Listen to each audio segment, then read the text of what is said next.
What's going on, everybody? Welcome to another edition of the Go Forward Show. We have Clark Varin, who is with Teach Amanda Fish, an interesting organization that creates microfinance and loans to underserved communities where people just need a little bit of capital in order to have life-changing results. So, Clark, tell me a little bit about yourself. Where'd you come up with this idea? And what are you doing at NRB this week? Yeah, so like you said, my name's Clark, and I started Teach Amanda Fish out of like the inspiration to want to be able to help people in extreme poverty. When I was in college, I started a travel agency, No way. and I was guiding these high adventure camping trips to like the corners of the world, and seeing a lot of people who were like the $2 a day earners. Yeah. And I was like, how on earth is this still happening today? And so I started to study like the history of poverty and how we got to where we are. And I learned that donations actually tend to like backfire. Like you can create dependency and Yep. demotivate people from wanting to actually work. And pretty much every book that I read was like, but microloans might be the solution. And so 8 years ago, I started a microfinance institution in Uganda. And we have like 50 employees now. We've got 11 branches. We've given out a couple $1 million worth of loans. That's amazing. We've seen like massive community transformation, and we combine that with a little bit of business education and the gospel to create like a holistic, life-changing transformation within a couple of months for the people who we help. I love that. Do you take any of those old travel agency days and help them for microloans to start, tourism-led industries? Because I've been in the tourism sector for about a year and a half now, and one of the things that I learned is tourism is a economic impact, not because when you're marketing a destination, you're marketing every restaurant in that area. You are marketing the big hotels, but you're also marketing the Airbnbs, the little inn with 9 rooms. You're marketing the restaurant that's a food cart at the end of a path, And then the tour operators are generally, that's a very easy business to kind of enter from low capital, high. It's really about having a good personality, being hospitable, having local knowledge, and wanting to take people out. So do you think about that as an industry that you can provide microfinance to kind of, have the impact that you're having, but also bringing your background in adventure travel and where you kind of discovered all this stuff originally? The adventure travel background has played a role mostly into our mission trips. Sure. So this year we're leading 3 mission trips. One of them's in April, another one in August and in December. And so I guess that's how I'm still kind of like sewing into that industry. But if you look at like our clients today, we're talking about like the single mothers, the widows who have like dirt under their fingernails. Yeah. They sell potatoes. So this is like my business is potatoes. they're almost like stuck in like a repetitive cycle of like just very low level laboring. Yeah, I mean, if you have nothing at all, you're going to be stuck in what's called the cycle of poverty. Got it. But we help people escape that by sometimes literally giving them $25 to go buy a sack of potatoes. Wow, that's crazy. Yeah, Jeremy and I were just interviewing a pastor yesterday who's also a filmmaker, and he just returned from Pakistan, and he took $3,800 with him to Pakistan to basically rescue a family of 18 from slavery. And they were stuck, multi-generational indentured servitude in Pakistan, stuck. Grandfather, 81, next generation, the kids, all stuck working in this brick factory. And they were able to rescue them with $3,800, but the part of that $3,800 also went to 6 months of groceries. But I thought the interesting component is it went to 2 very important items. One was a rickshaw, so they could start a taxi company. Okay. And then the other was to something that I'm forgetting, but something else that was basically an investment in a business opportunity for them, not just groceries, not just rescue, but then what happens after that 6 months. Amen. Yeah.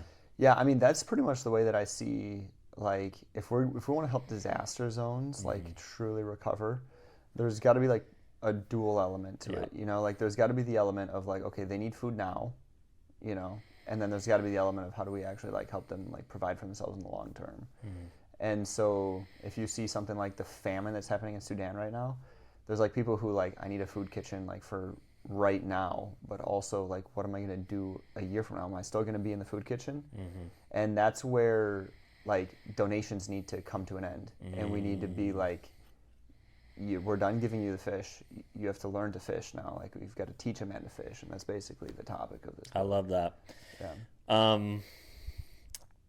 I imagine there's tax incentives that are at odds. There's economical structures that are at odds with this way of doing business. A lot of people donate money because they can write it off. That's true. Does that change the dynamic of the, moving someone from a donor to an investor? Are these investors expecting a return on capital? Or is it more like, hey, this is actually still a donation. We're just putting the money to work in a different way. How do you re-educate someone who considered themselves a donor to becoming an investor? That is such a good question. So basically, there's 3 different ways that people can get involved financially.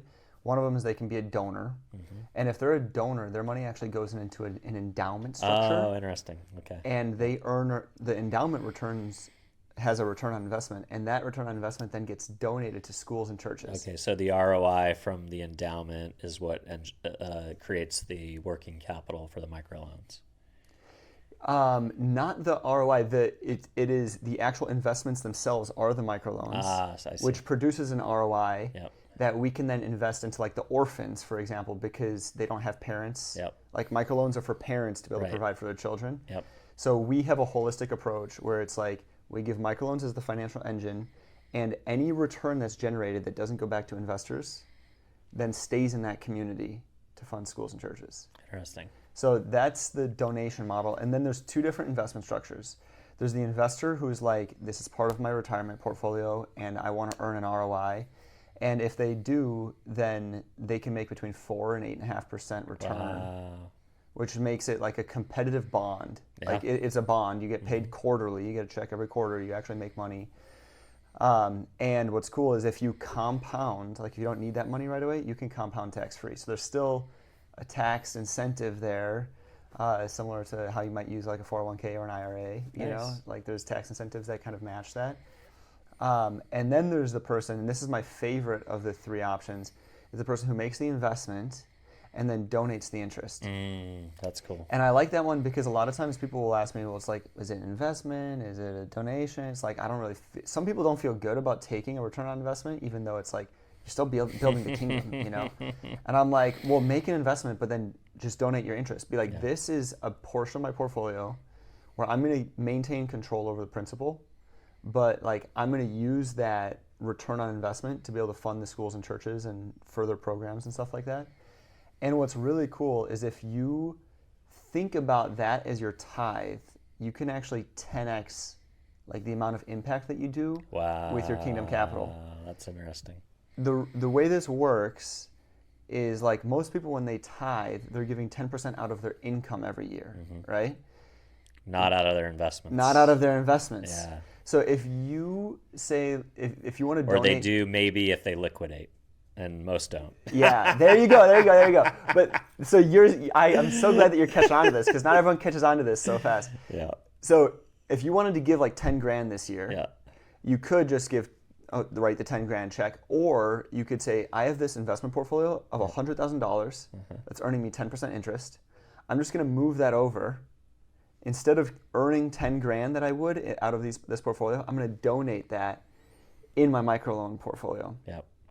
Now you've got $100,000 working to the kingdom that's still your money, and the $10,000 that you donated, which means you have 110 grand working for the kingdom, but it still only cost you $10,000. Yeah, that's pretty cool. So that is literally like 10x kingdom impact, and to me that is like what Jesus would do because he said like be as good of a steward as you possibly can. Yeah, no, I think it's that's like, really smart. Same amount of money, same cost, 10 times more kingdom impact. Yeah, it's like the story of the faithful servants, right? Exactly. The ones that, did you go out and multiply my blessing and, use it to help the people, or did you, go bury it in a hole somewhere and, get negative earnings because of inflation? And why did he bury it in the hole? It was fear. It was fear. Yeah. It was 100% fear. Yeah.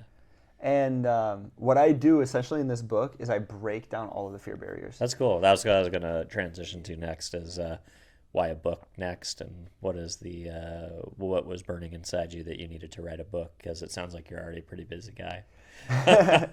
Well, the book I knew was a long time coming. Yeah. A lot of people don't understand like the global economics. Like we're in a very unique global economic situation because we're at the end of a long-term debt cycle.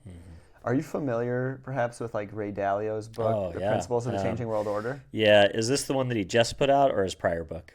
I think this was his second really big Okay, one. I've read some of Ray Dalio's books. I know he Yeah. just put one out, so I'm not on the current one, but the Yeah. one before that I read, yeah. Yeah, so Ray Dalio, for anybody who doesn't know, is like one of the leading economists in the world. Yep. Runs the largest hedge fund in the world, and he basically teaches in his book Principles of the Changing World Order that there is an economic cycle that happens every 7 to 10 years, which is the recessions that we've all seen, Yep. you know, if you've lived long enough. And then there's a 1 to 200 year cycle, Which is an empire ending. which is an empire ending. Yeah, and we're in the fifth stage of a six-stage ending cycle, currently, sadly to say. So we're in the decline Yep. of the United States empire ending, and we're also at the same time in the rise of the fastest growing countries in the world are all in developing nations. Like the top 20 fastest growing countries in the world are all countries we would consider poor. Yeah, third world. And they're growing 2 to 3 times faster than the US ever has in all of American history. Wow. So the pace that got us to be the super rich country that like dominates, they're like doubling and tripling it because they're catching up with technology. They've got fast growing populations. Young They've people. got rising middle classes. They're more educated than ever. Yeah, They're they have younger kids. populations. It's so all of these trends are like pointing towards the economic opportunity for the next centuries in developing nations. Wow. So basically, the point that I really wanted to make in this book was like, microloans, most people get interested in it because it's like for $150, you can completely transform a family of 5 forever. Like with $150. The first loan that I gave was to a guy in Haiti. His name was John, and I gave him $200 to buy a fishing net. And with that, he started catching crab and lobster. His income went from $3 a day to $20 a day, and it was a $200 loan. And that happened. That after that $200 is paid back, it goes to the next person, the next person. So most people are like, "Oh, this is a great way to give." It's by far the most effective way to have a charitable impact. Very few people know that it's by far also it's the most effective way to protect your portfolio during downturn economies. Interesting. Microloans are a completely uncorrelated asset class, which means that when everything else is tanking, and there's a study that I bring up in this book where I bring up both 2001 and in 2008, there was a study done that studied all of the asset classes. Everything except for microloans and hedge funds tanked. And gold, maybe? Gold tanked too, even Wow. commodities. When there's a contraction of wealth in the economy, even gold will tank. Like Interesting. right now, one of the biggest warning signs that we're in a seriously messed up economy right now is both gold and stocks are growing at the same time. They're supposed to be counter correlated. Yeah. They're supposed to be inversely correlated, which means one goes up, the other one goes down. Right now, both are going up. Why? Everybody wants out of the dollar. People want out of the dollar. People want something that they can invest in that's going to keep their money safe, right? And they don't feel the stock market is safe, but there's too much debt in the economy, so they go to gold. So both are increasing at the same time. Well, the United States has instituted policies, literally 100-year-old policies, that require basically the money inside of the United States to stay inside of the United States. The way that the SEC is structured, it makes it very, very, very difficult for international funds to raise money from U.S. citizens. So U.S. citizens have a political barrier that keeps them out of the best investment opportunities globally. And there are many global funds that will say, we will take money from anybody but U.S. citizens. Wow. So there's a bunch of political stuff that's keeping U.S. dollars in the United States when the best investment opportunities are actually abroad. Now, China and Russia and Iran, they're a lot of our enemy countries, They understand this. They know this, and they're investing heavily into emerging markets. Yep. They're receiving huge returns on investment, and they're bringing that money back to their country. And if you look at China, how China has grown Yeah, the over the last Belt and 100 Road years, Initiative. It's also part of their geopolitical strategy too, because not only does it make sense financially, or especially when you're dealing with rare earths and gold and some core elements, 100%. but also if you build a port, Yes. for the country, you also essentially own the country. 100%. To some degree. Yeah. There's political influence. There's natural resources, right? There's trade that's taking place. You know, a lot of the stuff when I'm in Africa. And a developing population of customers. Yes, 100%. When I'm in Africa and I'm like looking around and I see a lot of Chinese products, I'm realizing they're exporting natural resources, manufacturing them in China, and then selling them Sending them back right in back. Africa. And it's like, dude, you have both your inputs and your customers in the same place. Yeah, it's pretty wild. So they've got this like really ridiculously smart strategy. And the Chinese government has 3 different organizations that are helping push like the development of business, Chinese-owned business in developing nations. The United States, we've got the DFC, so the United States has a development bank as well, where we will help, invest here and there, as long as it's aligned with both American. It has to be financially, profitable, and it has to be aligned with American interests as well, like other political and whatnot interests. But we're like so much less bullish than China is. Yeah. And I mentioned some changes that need to happen. Like my organization applied for a loan with the DFC, but they take like 6 to 8 months just to get back. my I mean, gosh. the way that we operate is so slow, and there's some changes that could happen where we could like streamline investments that are under like $2 million or even really under $10 million. We could streamline those investments to like really make sure that America is competitive. Right now, we're like majorly losing competitiveness on the world stage. And it's coinciding with like the United States becoming less competitive internally as well. And so we could do a lot of big stuff to like save this nation. Like we could get a second wind. Honestly, we could. One of the things that I talk about as well in this book is the structure of the Federal Reserve. The Federal Reserve is a for-profit institution that controls how much like... That's still owned by private investors. Yeah. It is mind-boggling. It's mind-boggling. And those big banks are at the very top, and they get to set the interest rates, right? All they do is print money and put it into the ecosystem, and that's that. So they get to borrow from the Treasury To buy debt from America. Yeah, and they get exclusive rights to the Treasury. Yep. Now, they lend to smaller banks, that lend to smaller banks, that lend to smaller banks, and you've got this like pyramid hierarchy of the entire global banking system. Well, at the bottom of the pyramid is the microfinance institutions trying to help the poor, right? And so because there's so many middlemen, right, there's an increasing interest rate. The poorer you are, the higher interest you have to pay, the less access to capital you have, the less chances you have to build businesses, the less chances you have to have a banking system that actually works. And banking is essential for economic growth. Like 3% of the money that's in our economy that actually exists. 97% is credit and derivatives. Crazy. It's wild.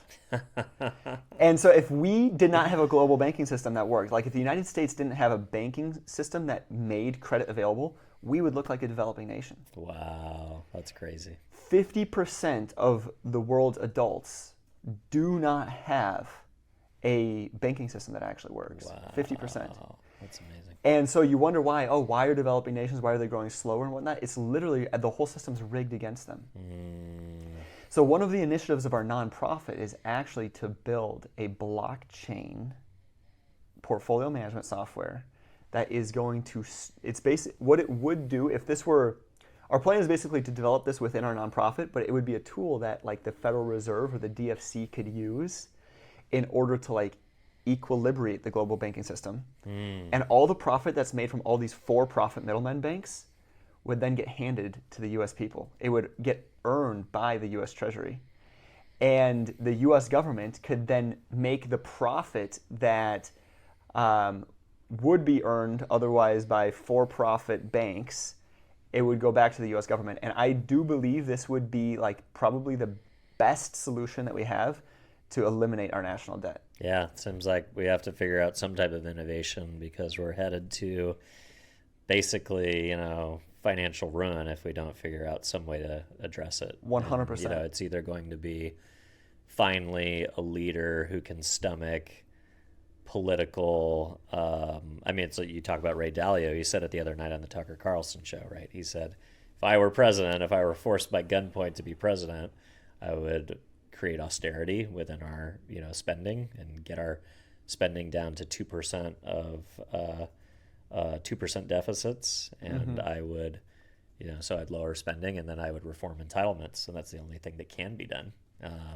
But this sounds like a pretty innovative opportunity, and I think that's the only, there's productivity that will be unlocked by AI and lots of interesting things, but I think it will also take innovation to reimagine the entire system. Yeah, it will take a complete reimagination of the system. Like, we can't have incremental growth. We need like a whole new way of doing things to have the like 10x, like leaps and bounds type of changes that have to happen. And right now, the way that I see it, banking is the most profitable industry in the entire world. And the US government is designed to basically hand all of those profits over to for-profit institutions that get to then control monetary policy in the United States. It's messed up. It's crazy. What I would do if I were allowed to recreate the system is take the technology that we're developing, which is a portfolio management software. It's basically the software that banks and microfinance institutions will use in order to manage their portfolio. If they can report back their creditworthiness and their assets in a way that's immutable, like fraudless through the blockchain. Yeah, because it's auditable by anyone. That their creditworthiness could get then reported directly to a fund, which is what we are, or a treasury of the United States, and be like, this financial institution, based off of the data that they're reporting to us, deserves this distribution of capital. The United States, if we were to change our policies so that we were not just lending directly to the Federal Reserve banks, but if we were to lend basically to any bank in the world that's creditworthy and not give the for-profit guys, the richest guys in America, the profit margin on that. More money. If we were to lend directly to any bank in the world using this technology, it would then allow the United States to be the printer of the world reserve currency and earn all of the interest that the banks that need this currency are earning. So crazy. Well, fascinating stuff. A good conversation for future times to attack all these huge problems that we're dealing with, but definitely fascinating. So Clark, if people want to connect with you, learn more about investing or donating or catching up on your readings, where would you like to point the audience? Yeah, so they can search for Teach a Man to Fish. Our website is tam2f.org. And also our book is going to be available on the 27th of February. So perfect. You'll be able to find it on a galley Amazon copy right here. Anywhere else where books are sold. Let's go. Amazing. Thanks for your time. Appreciate it. Bye-bye. Thank you.